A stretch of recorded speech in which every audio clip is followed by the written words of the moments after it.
The Arctic wasn't merely frigid, it was a brutal proving ground for survival. The Inuit didn't just scrape by with rudimentary spears and stone axes. They engineered some of the most ingenious and lethal weapons you've likely never encountered. Let's explore these overlooked marvels of resilience. First up, the bola. No gleaming steel or intricate gears here, just weights tethered to cords.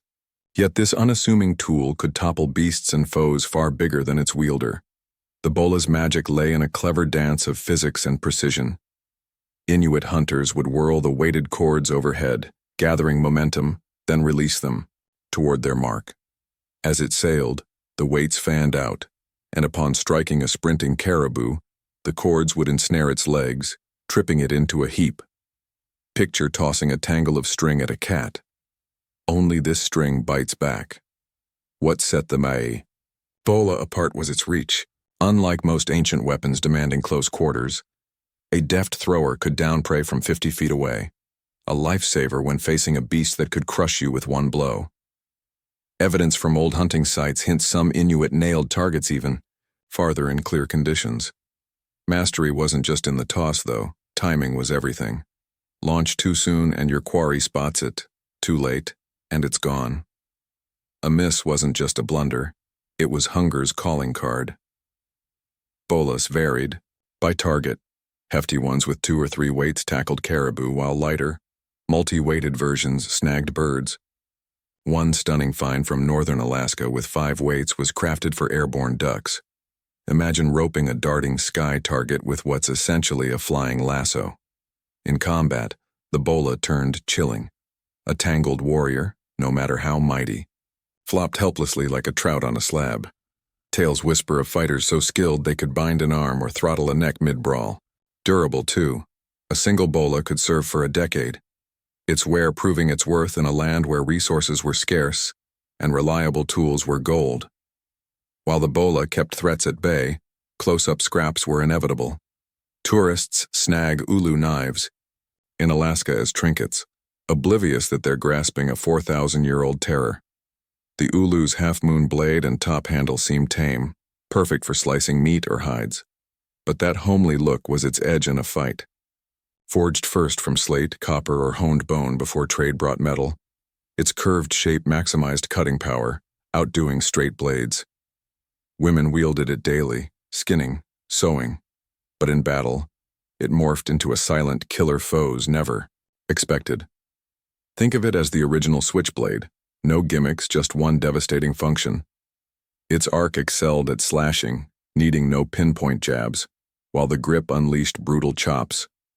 Sizes ranged from small carving tools to 12-inch beasts. Wielding, a big ulu was like swinging a guillotine against a toothpick. Held knuckles to handle, palm pressing down, it offered unmatched control, even slick with blood or oil. Tests on replicas slice caribou hide in one go, and ancient blades bear scars of dual use, kitchen and combat. Its design stayed rock solid.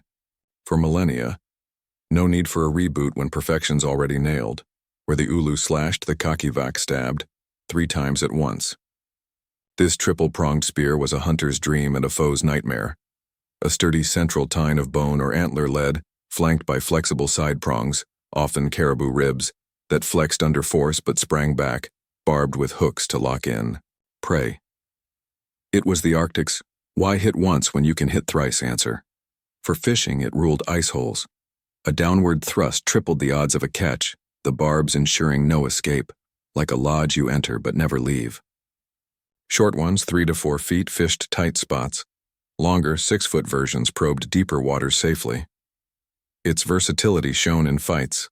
3 tips versus 1 made blocking a gamble. A kakivak-fed village once survived a 3-week blizzard on one hunter's haul, proving its winter worth. For sea hunts, the toggling harpoon redefined clever. Targeting underwater titans stronger than any man, its head pierced, then pivoted inside, anchoring fast. Seals learned fast. Entry was a one-way ticket. Crafted from bone, antler, or ivory, with driftwood shafts and sinew lines, it detached on impact, saving the shaft, tracking the prey, and tiring it with floats. It was the ancient find my meal tracker only dinner fought back. A socket cushioned strikes predating suspension tech by eons. Lines, 15-30 feet of treated hide, held firm in freezing cold. Dating back 2,000 years, it demanded split-second aim, seal surface briefly, yet pros hit from 15 feet. Scaled up, it felled whales, feeding hundreds for a year. In skirmishes, its lodged head turned grim. Not every weapon waited underwater. The kajak, yes, the kayak, doubled as a stealth striker. Sealskin over wood or bone, it ghosted across water, silent as a shadow. In war, warriors flipped it. Lurking submerged in waterproof gear, then erupted with spears mid-roll, a mobile chaos machine. Combat kajaks, 15-20 feet, rammed foes with reinforced bows, paddling 7 mph for hours. Raids spanned 1,000 miles, threading ice leads where big boats floundered. On land, the pitfall trap turned patience lethal. Dug 5 to 6 feet along paths lined with stakes or icy water, and masked with brittle covers, it snared caribou or foes effortlessly. Strategic placement, funneling prey with brush, bagged hundreds of pounds. In feuds, spiked pits crippled enemies, their slant thwarting escape. Some iced at the bottom froze victims solid, a chilling frozen special. Built to last, pits endured centuries, sowing dread that slowed rivals' steps. Kids learned to spot them.